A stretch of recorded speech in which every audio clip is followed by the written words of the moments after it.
As if they don't have too much on their... Rewind-A-Dynamite from the post-wrestling site. AEW, lighting up the fuse. Sit back and enjoy the bubbly. As we hear from John and Wai Ting. Where we're going, we don't need roads. And if the buck stops here, this thing might blow.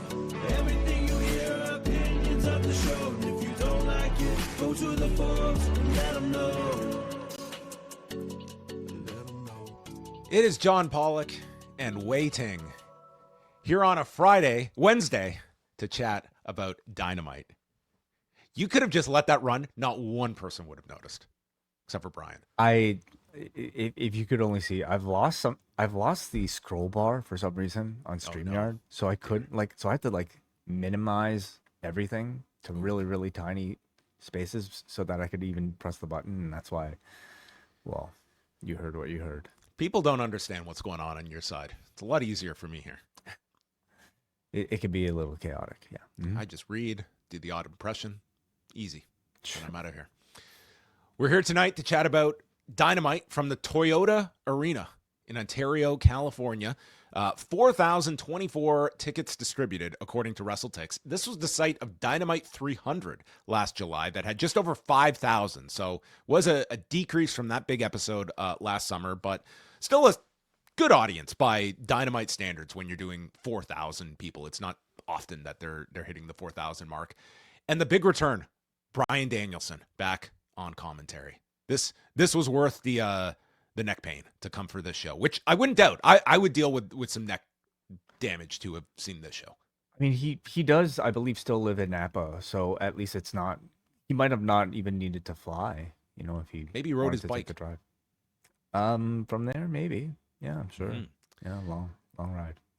The headline of this show should be Darby Allin is alive after being left in a desert for a week and no update on him. So that should be the biggest story of this show. It was not. I don't think it was ever in doubt. The man seems to survive a lot of tricky situations. I wasn't even left worried. In the middle of a desert way. Yeah, but it's Darby Allin, and so therefore he's your first reaction is that he's probably okay. If this was NXT, we would have got an AI-generated video of his hunt back to the city, procuring water, maybe finding an abandoned horse to ride back to Vegas with. That whole scene, I think, could have been AI generated. I want a whole Darby Allin movie, maybe with some extra producing assistance. Wow. With all due respect to Darby's original films, maybe that can be his next release. Shivani brings out Kenny Omega and Swerve Strickland to start off the show for a good old-fashioned face-to-face. And Swerve talks about Omega being on top 5 years ago, but when I got here and became champ, where were you?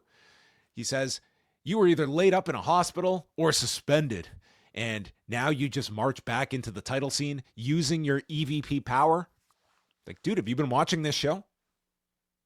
He's been beating everybody. That's been the whole story here. Mm-hmm. Yeah. Anyway. Swerve says, I had to fight EVPs for the last 2 years who used their power and threatens to put Omega down. Omega explains that I never proclaimed myself to be the wrestling god. I was given that nickname, and I'm on one final journey to reach the top again. And he questions Swerve that in your house, the lights might be on, but no one's home. It's like, oh, good one. And he doesn't need his EVP influence. Blames Swerve for losing to Andrade last week, and Omega suggests a fight and tells Swerve to accept or yield. And Swerve says, our generation is lapping you.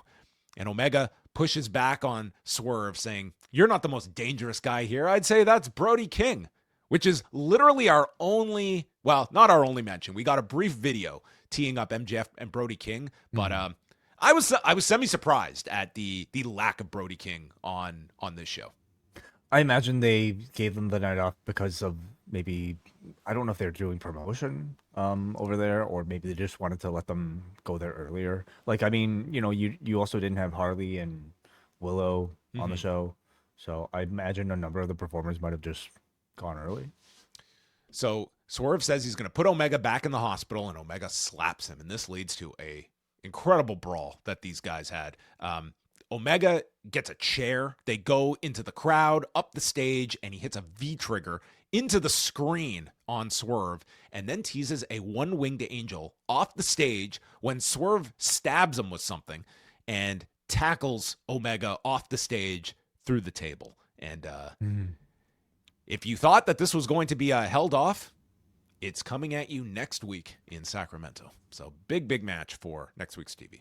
Yeah. So that means for Revolution, both of them will have other plans, if any. Like maybe either of them, maybe Kenny won't even be available.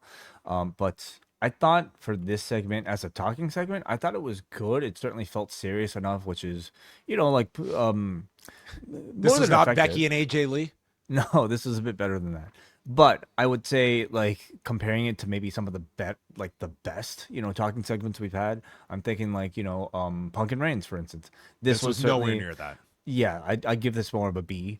I couldn't really buy into the grudge with anything that they were really saying to each other, and maybe they just didn't really have a similar amount of history that they could really draw from to actually make this feel real.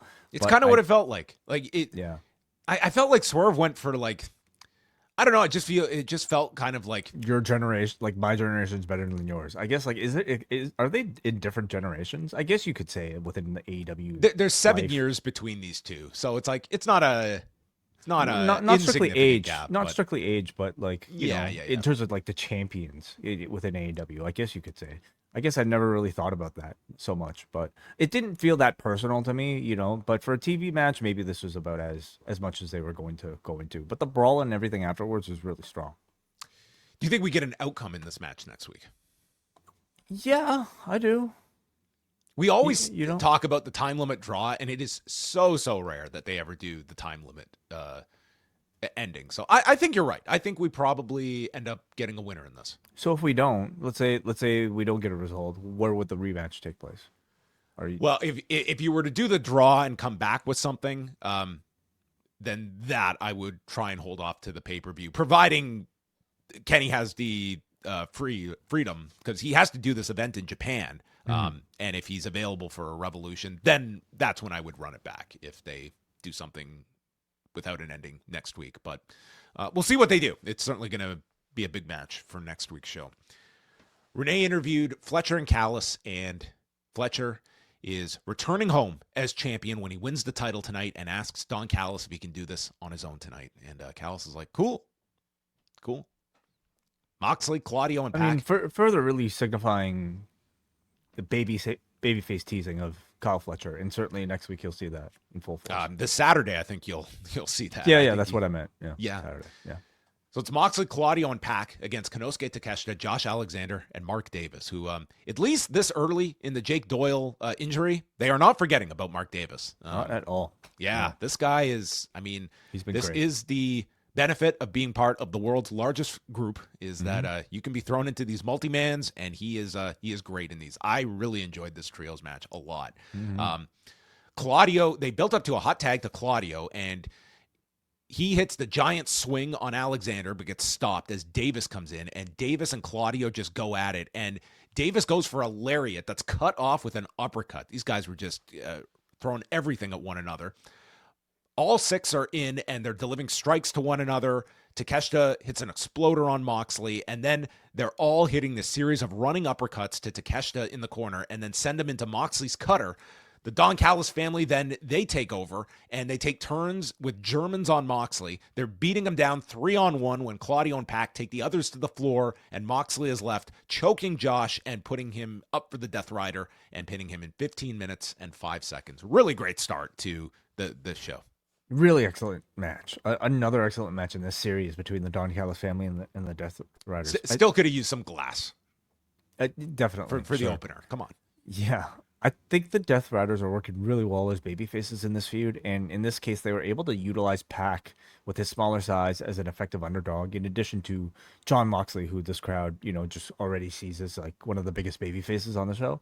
Did you hear them mention that these three in particular, they've never had a trios together? Yeah. Kind of surprising, but Very surprising, I would say. Usually those would involve Yuta, I suppose. So, but yeah, I had the same observation for Mark Davis. Like, losing Jake Doyle hasn't slowed him down at all. And I think he's, I love that he's being positioned as just like a heavy that you could kind of slot in with any of these trios teams. And I think he's just been doing great himself. Like these performances have really stood out, where he feels different enough from everybody else in the family that, but exciting enough, like in his own way.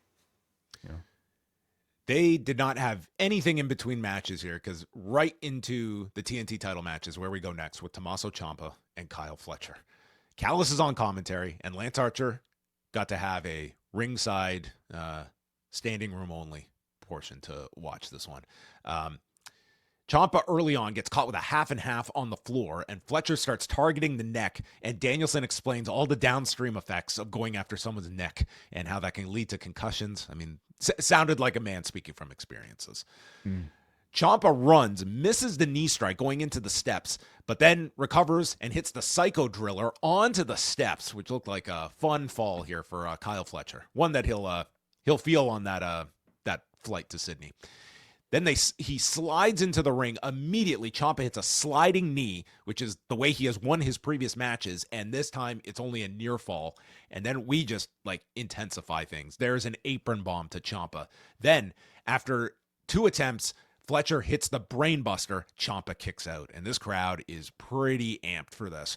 Ciampa counters a superplex and Germans him off the middle rope, hits the running knee, and again, he kicks out, and this crowd's going wild. He removes the knee pad, runs into a super kick, but then Ciampa lands the knee, another near fall. So Fletcher spits at him, lawn darts Ciampa, and then hits the kick to the back of the neck, but it's Ciampa hitting the brainbuster onto Fletcher, who kicks out and finishes him with a Michinoku driver, and then Fletcher hits the final brainbuster. In 16 minutes, 35 seconds, Fletcher wins the TNT title. This match was incredible. This might be the second best match I've seen this year. It was so incredible. Certainly in the running for, very early running, but, in the running for best TV match. Oh, this is easy my TV match of the year, I would say. Yeah, well, we're only in February. But it should at least be up there by the end of this year. We're gonna remember this match for at least 8 days, something like that. This was outstanding, honestly. This was a rather short reign for Tommaso Ciampa, but what he gains is this announcement to the entire wrestling world that he really is as good as we've ever seen him, if not even better, which I have reason to believe. I mean, Kyle Fletcher is certainly the state of the art, when it comes to, if we want to talk generations, the modern generation. And I think Ciampa showed that he was an equal to him at every step in this particular match. So if there are any doubts remaining about his belonging on this roster and of his signing, I feel like if they weren't already quieted by recent performances, this would have totally shut that down because he was outstanding here. This was a stellar match. Make sure you catch this one if you missed it, because it was awesome, and I'm sure we're going to get a rematch at some point between these two. Renee interviews Fletcher, and he's going home for a hero's welcome, and we get a brief shot of Ciampa just distraught on the floor, just his head in his hands. Great contrast here. He says he'll defend the belt against anyone, and Mark Briscoe comes out to congratulate him, but says we're 3-3, and I'll give you home advantage for Game 7. Kyle says, no, I'm sick of you, but I accept. I was like, okay, that was the quick turnaround. And then he ups the ante, says this is the final chapter of our story. So you reach for the sky, well, you can reach for this belt. I was like, oh my God. And they made it a ladder match for Saturday. I welcome it myself, John. I mean, I know we're all kind of sick of ladder matches by this point, but I feel like on that particular card, I think this adds something to it. The fact that this is the 7th one and should be the final one, I think it demands a stipulation of this sort of stature, and I think the match will be quite tremendous, right? So I want to have Kyle Fletcher around for 10 years. That's my hope that we have here. This show on Saturday, just to say, this is full out pay-per-view quality. I think this card, I'm really stoked to watch this show on Saturday. It looks amazing. These 6 matches, this is absolutely pay-per-view level on Saturday. Yeah, I guess it kind of is. It's not live. It's taped. It's on tape delay from. But it makes you wonder why they didn't actually just promote it as a pay-per-view, because I feel like they even, what time would it air live? It would be very early Saturday morning. Okay. Um, Well, I feel like they still have plenty of people that would want to purchase it because I think they're booking it like it's a pay-per-view quality show. So this should be the last Briscoe versus Fletcher match, with what they're telling us, with this being this game 7. And the timing of it all makes me wonder if this was always going to be the plan, this was always going to be the match, and that potentially Fletcher would have, like, was Fletcher supposed to beat Briscoe in Grand Slam for it? And this Ciampa thing kind of landed on their lap, and they decided to give Ciampa the short run. It's possible. Like, even if they knew they were getting Ciampa, like, they might have just come up with this idea. They were obviously building towards Fletcher and Briscoe. Like, that was it. And I think this was a fine way if this was a pivot. Like, Ciampa got a lot out of this. Yeah. Not every title reign needs to be this super long one. It's like, how effective was it? This was a great introduction for Ciampa, and I think this was way better than had he come in and just had a really great match with Mark Briscoe and lost, and just been kind of in the shuffle right off the gate. So if this was a pivot, I think they got back on course and everyone benefited from it, and they should have a really big blow-off match on Saturday.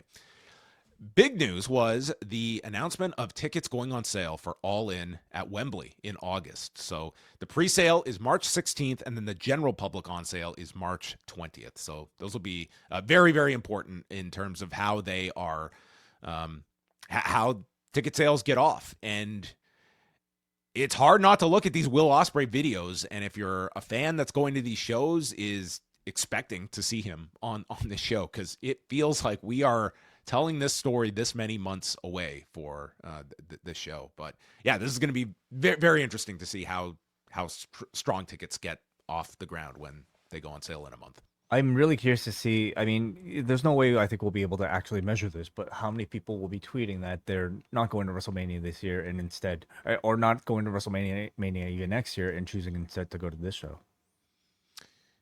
They should have a questionnaire for anyone, at least on the pre-sale. You want to get pre-sale, you have to answer these 5 questions. If you were not going to this show, would you have traveled to Saudi Arabia next year? The Babes of Wrath reacted last week to the Eliminator loss, and they have not lost the war with Ford and Bane. And Cameron explains she's not just the girl with the guitar or the puppet, and she returns to Australia this weekend. So, yeah. So how many Australian wrestlers do we have? We have Harley, Kyle, Tony Storm. I think that's everyone.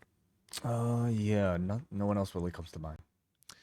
Daniel Garcia and Clark Connors against Orange Cassidy and Roderick Strong. Moxley is on commentary, and that meant no Bryan Danielson. He just went for a bathroom break. You're right. Orange is fighting off both, and he struggles for the kip up, makes his way to the corner, and Roderick Strong hops off the apron. He's not having any of it with Orange Cassidy, and he leaves his partner. Connors shoulder tackles Orange, spears him on the edge, and then injures his ribs and goes for another spear on the floor, which Orange leapfrogs, sending Connors into the guardrail. And then, straight from the desert, Darby Allin is back in his fur coat and attacks Clark Connors and disposes of him. Cassidy counters a Dragon Tamer inside cradle on Garcia and wins in 9 minutes and 8 seconds. Yeah. I think Clark Connors fits in really well in AEW. Like, and explaining his, attachment to the Death Riders via this whole Gabe Kidd thing with Moxley on commentary explaining, getting a call from Gabe Kidd and doing him a favor by letting him Daniel Garcia in this program. I think it's a pairing that really makes sense. And, this whole strong conglomeration stuff, I'm certainly ready to see develop into an actual conclusion, which I'm hoping this was a lead up to. Yes. Yeah. More to come here. So Timeless Tony Storm shows up with Luther in the luxury box, and she explains that she has made peace with her life choice. Refers to Marina Shafir as "you mixed martial arts hole." Yes, if I've ever heard that. Mixed martial asshole. Is that not what she said? Oh, I thought she incorporated arts into it, but you could be right. Yeah. She says that if she loses, she will be the most beautiful bald bastard. But Marina, I will shave you so close to the skull. What you gonna do? Sell her at Halloween? What did she say? Well, I think insinuating that she'll be a pumpkin. Okay. And then calls Yuta an annoying shit. And Yuta storms out, enough! and Marina drags out Mina Shirakawa, and they cut a portion of Shirakawa's hair off. Hoping it was just an extension. So, They but should yeah, have poor shaved her Mina. bald as a warning. Oh, That's how you give a warning shot. So, yeah, that was our final angle for the hair versus hair stipulation. excellent promo from Tony as always. Like, she felt like such a big deal here. Just, the cutaway in black and white to the balcony and just her talking the way she does. I thought she was so great. So, who do you think's gonna get the head shave? Yuta. Yeah. I think you can do a lot with the Yuta character going bald. Mm-hmm. Maybe Shafir, but I think Yuta. Probably. Yeah. I think Shafir could pull off the bald look. Maybe. It would work. It's tough, but maybe. Yuta's a safe pick. Callis is with Andrade. This was last Wednesday after he got his win over Omega. He had unfinished business, and he got it settled. He's the next AEW champion. And then Hangman responds. He thought he would be facing Omega in Australia, but puts over Andrade as one of the best wrestlers in the world. And then he speaks in Spanish. Yes. So look out. I'm going to see all these right-wing commentators complaining that there was no English subtitles here from either of these promos. How do we know what they're saying? On AEW, I don't think you'll get that complaint. You might have had some curious folks tuning in this week after maybe, last yeah, week. You never know. You never know. I'll be tuning into the Kid Rock wrestling show. Yeah, okay. Yeah. Jet Speed are looking for challengers. Hangman's off for the world title. Knight suggests they go for some singles titles too, and Bailey agrees. Like, cool, guys. Great message. Good talk. They're going for some singles titles. It's like we have nothing to do while Hangman is doing more important things. Kind of the problem when you're tag teaming with somebody who is a title picture contender. So now they're officially Jet Set Rodeo. Yes, yeah. Once you got the merchandise, it's all set. So and the picture is of a horse with a chicken riding on top of it. So oh my God, are you serious? Yeah, so Horsecock still lives there, at least in picture form. Well, there will be people that buy this, unfortunately, and wear it with pride. Because wrestling shirts incorporating cock on them, they sold so well during the DX era. This is a bit more subtle than that, I would say. A little bit, yeah, a lot more than Vince loves and the picture of a chicken. Yeah. that was less subtle. They also announced House Rules. They're doing a house show in Brisbane on Sunday, which will feature the first time Alex Windsor and Jamie Hayter team up as the Brawling Birds, and Moxley and Marina Shafir against Timeless Tony Storm and Orange Cassidy. So this is just directly for the people in Brisbane. Although they should just put these matches up on like YouTube or something next week. Like, why not? They could, yeah, unless they have other plans for these House Rules shows. I don't know what your other plans could be. I don't know. It's just a house show. Young Bucks, Desmond Xavier, and Myron Reed, and the returning Private Party, who have gone private for the last year. It has been 13 months since they last appeared in AEW. It's like, what's the story? I don't know. They've just been gone this whole time. Were they under a contract this whole time? Yeah. Bizarre. Well, they're back. And, like, I mean, maybe we'll find out more later, but like, is it one of those, like, we don't know if the story is they've put on some muscle. That's all we got. Like, it's not one of those that we don't know if they're going to WWE, and therefore, like, we're not going to book them if they are, but later maybe we find out that they actually aren't going, so we're going to book them. Could it be one of those? All I could gather is that in the last 13 months, they worked one show for House of Glory. That's all they've done for an entire year of their careers. Okay. All right. They're back. This was a great match as well. I feel like a broken record, but Isaiah Cassidy hit a Poetry in Motion to the floor. Desmond Xavier hit this awesome shooting star off the top to the floor on everyone. Hook is showing in the crowd. He's him and Jake Lee need to get together. That's your new ops, okay? Let's just put those two together. Why? With Ren Narita, okay? Put them all together. Why would you put that out there? Send Hook to the House of Torture. Make it the Hook of Torture. Hook is better than that. Come on. Yeah, he's I don't know. We'll see where these. So they're saying Hook is recruiting new members. He's the now de facto leader of the ops. He's the only guy at this. Where's Shibata? Shibata's just disappeared. I mean, I guess he was taken out and still dealing with lingering effects. But they're teasing new additions to the ops. Okay.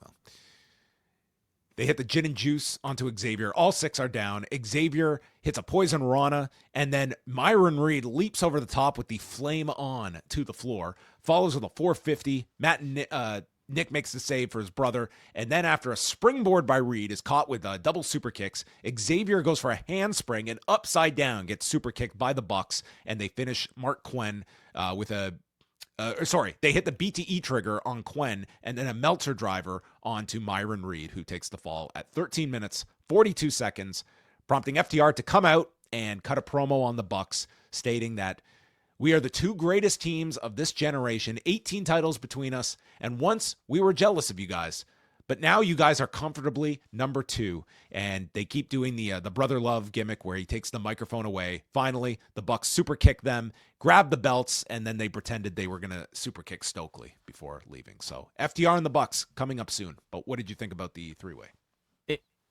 I mean, incredible. You know, they wrestled this one with like 0 shackles as if it was in Reseda.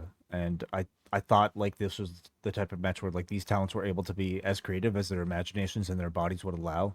No slowdown, just like nonstop action. And, you know, the Bucks were claiming some sort of return to form. And it like you can argue they always wrestled this way, but this match felt even more of a throwback to, you know, like their independent wrestling style. Yeah, it was great. Like on this show, like this was like you could rank this. Like this could be as low as like number 3 on this show for some people. Like this was a really loaded show, and I don't even think this is going to be the big AEW show of the week that we're talking about in terms of like match quality. Then the next Will Ospreay video airs, and he talks about feeling alive, knowing that one day he will wrestle again, and questioning whether he can be the same when he comes back. And there's highlights of Ospreay, shots of him in rehab, and continually stating, "When I return." So they've got to be pretty confident about this guy, because they are investing long term in a guy who had neck surgery in September. Yeah. Otherwise, like even if he's not healthy, like what presence could he have? You know, he could be the host of All In or something like that. Like he'll have some role on the show regardless of like the status of the injury, I'm sure. Maybe he's got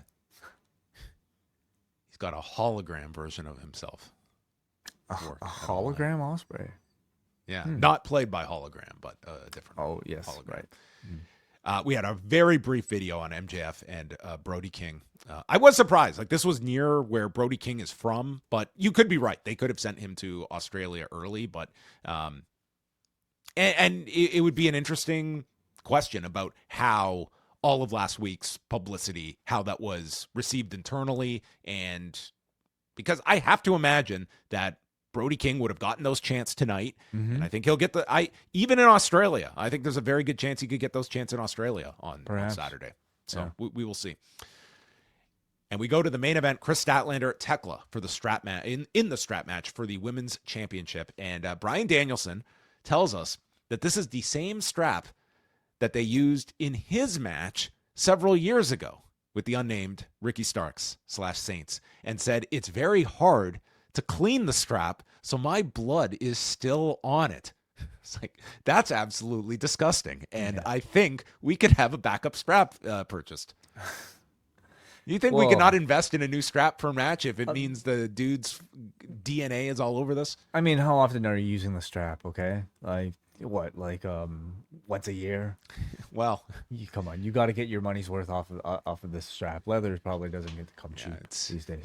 Tony will spend money on music in perpetuity, but you know what? We gotta cut costs some places. Stretch the strap budget. It's one strap for you guys. You get the one with Danielson's blood all over it. Knock yourselves out. They probably think it's really cool. Oh, I mean, these two just tried to destroy one another with this strap. I mean, my God, are these? Yeah. This was your Instagram match, because we will get the Instagram unfiltered photos, I'm sure, at some point. Mm-hmm. Kris at the beginning is just dragging Thekla across the canvas, and then Statlander gets yanked into the steps, and this begins the blood flow, and she is just by the midway point of this match is covered in blood. Thekla is choking her with the strap, goes to the eyes to break up a choke, and then Tekla's in the Tree of Woe, does the sit-up, and starts whipping Statlander, hits her with the spider suplex, and then Statlander gets up, whipping her While the face is all covered in blood, she wraps up Thekla in a strap, with the strap, and goes for the tombstone when all of a sudden Sky Blue runs down to distract the referee. Julia Hart gets involved, and they had already explained that the Babes of Wrath are in Australia for PR and therefore are not there to help Statlander, and turns around after fighting off Julia Hart and gets speared, followed by a stomp, and Thekla wins the title in 14 minutes and 2 seconds. 2 title changes on this show, and the Sisters of Sin continue to attack when Jamie Hayter and Alex Windsor run down with a hammer and pipe. Yeah, where were they during the match? Well, the Brawling Birds, maybe they were making sure they've got all their flight info for House Rules on Sunday. So we may have gotten an angle here for a house show on Sunday. Yeah, probably. I could see the Sisters of Sin being the team on Sunday's show. But yes, we got the title change, and so ends the title reign of Kris Statlander, which I did not think reached the levels hoped upon. And I don't know if you saw that clip of Statlander doing media this week. She was on the TMZ show and got very emotional, talking about how she's struggling to tell her story and connect with the audience, which has been one of the criticisms of this run. She explains I don't have this redemption story, and yes, I tore my ACL twice, but I'm back. I'm not complaining about that. And she just got very emotional, describing how tough this has been to try and form this. She was comparing herself, Timeless Toni Storm has she's a defined character that Mercedes Moné, she's got and she's trying in her own words to try and find that same thing. And I was this is kind of she's got kind of the now. Most relatable we have heard from her, I would say, since that press conference when she first won the title in Toronto, that I thought she came off well in as well. And I think it's been a tough run because I think she's a great performer, and I think it's just a lot more of just filling the role as this champion and having that kind of defining type of character that this title didn't really give more of a clear picture to. Right. Certainly, she was a shocking decision to crown as champion, and one that I wonder if she felt she was ready for. And I think in seeing the result of it, I feel confident in saying I don't think she was. Not that she's not talented, but she just hasn't found her voice and hasn't really discovered who she is yet. So I think that it often resulted in, I think that this championship feeling secondary to, other things on the show, namely Toni Storm programs and whatnot. But all that said, by the time we've gotten here, I think this spotlight has accelerated her growth and her confidence in developing, probably at a faster rate than than she would have without this championship. I think in ring, she offered one of the best performances of the entire run tonight. She ended it certainly really strong. And I actually love this brawling hardcore style for her. It seems to suit her stature and her hard hitting style really well. So I would love to see her pursue something like that now that she doesn't have the, pressure of the spotlight on her. I see her as potentially the type of champion that, you could say several people in the past have been, Chris Jericho, whose first run wasn't really all that special. But afterwards, subsequently, really, really honed in on who they were. You could say that about a lot of wrestlers, and for many people's first runs, they were rather forgettable or certainly not as great as what they could do. That could be Kris Statlander. And, her feeling like she doesn't have a character. Well, she kind of has one now, the person whose first run maybe didn't live up to people's expectations. Now she has a redemption story. Wherever she, whenever she can get that second reign, or that she should be after at this point, whether or not she can finally prove the many doubters who were critical of that first reign wrong. And where were my goddamn friends when I needed them? You have that story too. There's that too, yes. Mm-hmm. So there you go. That was the end of the show. And the Thekla, I think is a great choice for this role. I mean, immediately upon entering this company, you could tell there was a level of charisma about her that I think exceeded a lot of people on this roster. And now that she's proven that she can promo as well as part of this group, she really has all the tools. So I'm the matches are great. She's probably one of the hardest hitters in a division now that has become very hard hitting. So I look forward to seeing what she accomplishes here. there's a lot of baby faces that you can run with. I could see Thekla getting a decent length run with this one, from like bigger matches with Toni Storm, with Willow Nightingale. You could do a rematch with Statlander. I think you could even bring Mercedes Moné back, and she could work with Thekla as a babyface as well. Like, I think there's a lot you could do with Thekla as the like nucleus of this championship picture for at least a couple of months. I think you could run with her as champion, because I think maybe Britt Baker. Britt Baker's another one, sure. It's maybe they called up Private Party last week, and next on the list is Britt Baker. Could be Very possible. Excellent episode of Dynamite. I think this was a very, very strong 2 hours and 15 minutes or so of Dynamite. The lineup for Saturday, we have 6 matches, and the final lineup is MJF Brody King for the AEW title, Hangman and Andrade, #1 contenders match for Revolution, Moxley and Takeshita for the Continental title, Orange Cassidy and Toni Storm against Marina Shafir and Yuta, with the loser of the fall getting their head shaved, Kyle Fletcher, Mark Briscoe ladder match for the TNT title, and the Babes of Wrath defending the women's tag titles against Megan Bayne and Penelope Ford. So they have a 2.5 hour window, and I mean, they will get all that in there, but like, this is all a lot of it's a lot in a 2.5 hour format here. But this should be a hell of a show on Saturday, and Wai will be with you along with Kate from Montreal this Sunday here on the Post Wrestling Cafe at 1 p.m. Eastern time to review what I can't imagine being a disappointing show. I can't imagine either. Yep, Sunday show for Kate and I. Valentine's Day is unfortunately on Saturday, so therefore this will have to wait till the next day. But I hope everybody enjoys it, and leave some feedback over at forum.postwrestling.com whenever we put the thread up. All right, so that's coming up this weekend. We'll also let everyone know that we just released our review of episode 4 of WWE Unreal. That is up on the Cafe, reviewing Performance Art, which is the second to last episode of this season, focusing on the Seth Rollins injury angle at Saturday night's main event, Jelly Roll, Burt Kreischer, and Evolution as well. The Forgotten Show that weekend in professional wrestling. But a hell of a main event that Rhea Ripley and Io Sky were a part of. Yeah, it was certainly interesting to go back and see the WWE's retelling of the Seth Rollins story, and how they've created it, and certainly what they felt to include and what not to include from maybe our experience of it. Yes, my inbox was empty, but I was more than welcome, more than happy to use this as our forum to discuss this particular episode. So that's up now for all Cafe members, and we're back on Thursday. It is the return of the ASK-A-WAI Mailbag show, where Wai and I take your questions. Any and all subjects are welcome.